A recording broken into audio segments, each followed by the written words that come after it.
Bonjour et bienvenue dans ce jour numéro 7 de la série 24 jours pour s'aimer. Je suis ravie de te retrouver. J'espère que tu vas bien et que tu arrives à suivre. J'essaie de pas trop parler. Aujourd'hui, on va s'intéresser au fait que tu es une lumière, que tu peux être une lumière pour toi, tout le monde, tes proches, tes amis, tes collègues, peu importe. On va se reconnecter à cette façon de luminer. Et donc, forcément, on va parler du soleil.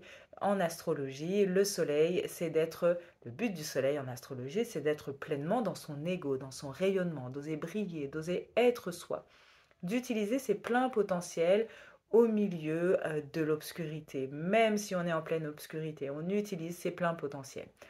Alors, on va faire un petit exercice, mais je préfère te prévenir. Si tu ne peux pas faire l'exercice parce qu'en fait, tu es en voiture ou en fait, tu n'es pas totalement concentré, etc., fais pause et tu réécouteras l'épisode quand tu auras du temps.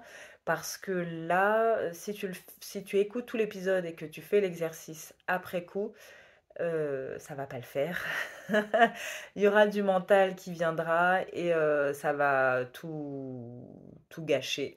Donc vraiment, c'est un exercice à faire en même temps que je te le dis. Tu as besoin du coup soit d'une feuille et d'un crayon, un cahier, un crayon, de quoi écrire quoi, soit de le faire dans ta tête. Mais je préfère que tu le fasses à l'écrit. C'est toujours plus puissant de marquer sur une feuille, sur un cahier. Crois-moi, même quand je fais du transgénérationnel, il y a des gens qui connaissent leur arbre généalogique, etc. par cœur. Une fois que c'est posé à l'écrit, ils sont là genre waouh, j'avais jamais vu euh, qu'il y avait autant d'infos. Donc, prends de quoi noter. Si t'as pas une feuille et un crayon, prends ton téléphone et écris dans les notes de ton téléphone. Ça fait aussi l'affaire. Donc vraiment, s'il te plaît, fais cet exercice en même temps que je te le dis et pas n'écoute pas tout l'épisode et ensuite tu le fais après. Ok, donc c'est un petit exercice pour finalement te reconnecter. Je te dis pas. Alors, tu vas penser à des personnes que tu estimes, des personnes qui t'inspirent. Ces personnes-là, ça peut être des hommes, des femmes, des gens célèbres, des gens que tu connais personnellement, des gens que tu suis sur Instagram, des amis, des proches, de la famille, peu importe. Fais-le réellement. Écris une liste de personnes qui t'inspirent, que tu estimes. Fais pause et une fois que tu as fini cette liste, reviens. Une fois que tu as fait cette liste, alors on ne fait pas une liste de 20 personnes, 50 personnes, d'accord? Les personnes qui t'inspirent vraiment. On ne fait pas non plus une liste. Une liste, c'est quand même quand il y a plusieurs choses. Donc on n'écrit pas juste une personne. Écris au moins cinq six personnes, ok?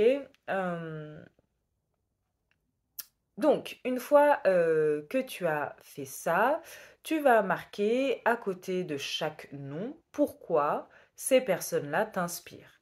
Par exemple, je dis n'importe quoi, Mandela t'inspire par son courage. Voilà, sa ténacité.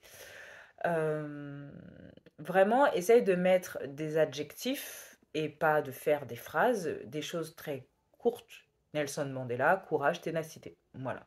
Ça peut être aussi ce que tu considères comme superficiel parce que la personne est belle. Si la personne t'inspire parce qu'elle est capable, c'est vraiment de l'inspiration, elle est capable de prendre soin de son corps et d'être belle, bah écoute, vraiment, écris-le quoi.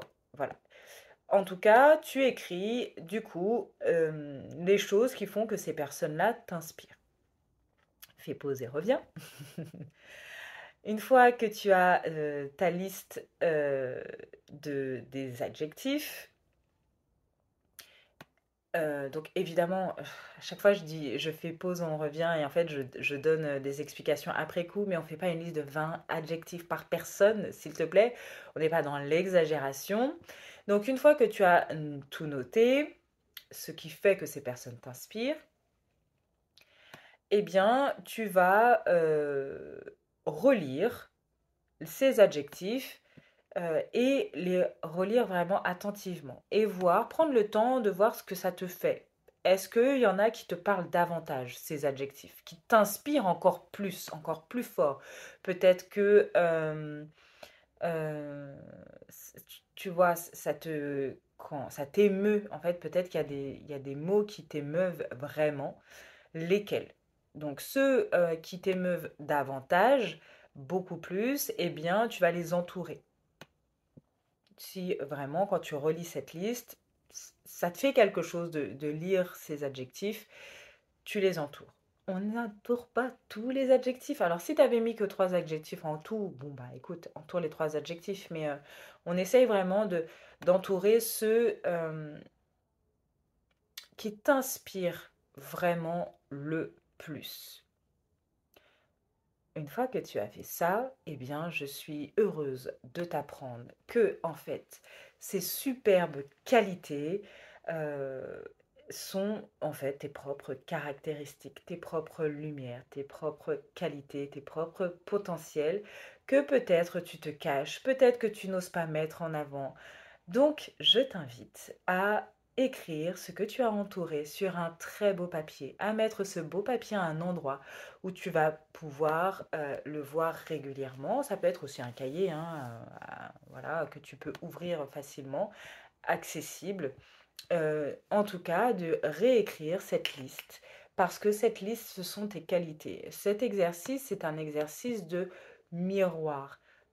Et c'est souvent, on retrouve plus facilement chez l'autre des qualités qu'on a en nous, mais elles sont bien là, ces qualités. Si tu réfléchis, elles sont bien là.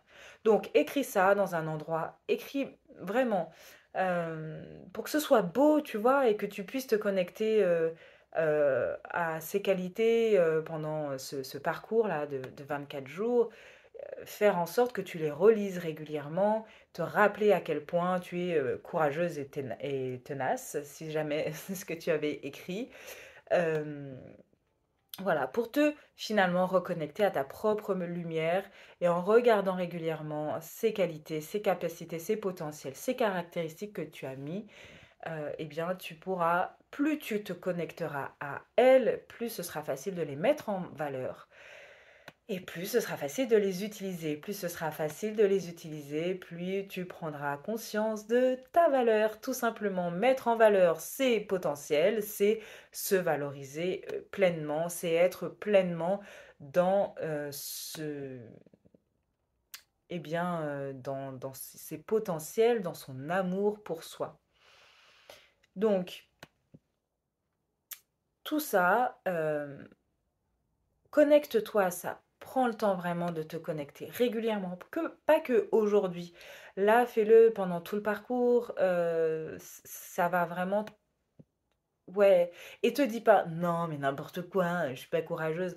Par exemple, le racontage de vie, j'avais dit que j'allais pas raconter ma vie sur ces épisodes. Je m'étais dit ça.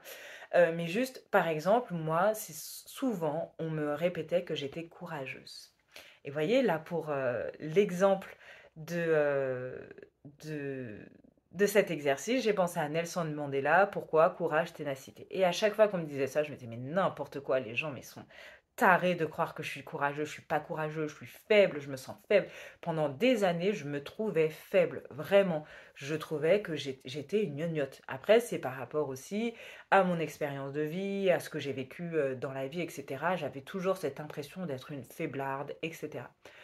Et au fond, à force finalement de me dire pourquoi les gens ils pensent ça que je suis courageuse, allons regarder, bah oui, je suis courageuse, moi je peux te le dire. Donc parfois c'est pas évident, mais vraiment, et donc tu peux avoir ce truc de mais n'importe quoi en fait, je suis pas du tout ça. Si tu regardes plus profondément, tu verras que ces qualités te correspondent davantage. Donc je te souhaite de, en tout cas, accepter ces caractéristiques et après de les utiliser avec conscience, parce qu'une fois que tu les utilises avec conscience, tu vois ta valeur. J'ai été courageuse toute ma vie et je n'ai pas vu que j'ai été courageuse. Et à chaque fois qu'on me disait que je l'étais, je rabaissais le truc. Et j'avais pas conscience que ma lumière, c'était aussi ça, d'être dans le courage. Et pas que ça, mais ça, en tout cas, c'était quelque chose que j'acceptais pas et que, en tout cas, j'avais pas conscience. Plus on a confiance, notre ego gonfle d'une façon saine, encore une fois. Et ça permet, en fait, bah, de se valoriser, de dire, ouais, je suis courageuse et j'ai conscience de ça. Et plus on a conscience de toutes ces caractéristiques, plus on s'aime. J'espère que cet épisode t'a plu. Tu peux me partager sur Instagram en me taguant Naturel Happy, NatyreLHAPY. Je sais, mon nom est relou. Tu peux me taguer une des caractéristiques, peut-être qui t'a le plus étonné et que tu décides d'accepter. Je te dis à demain.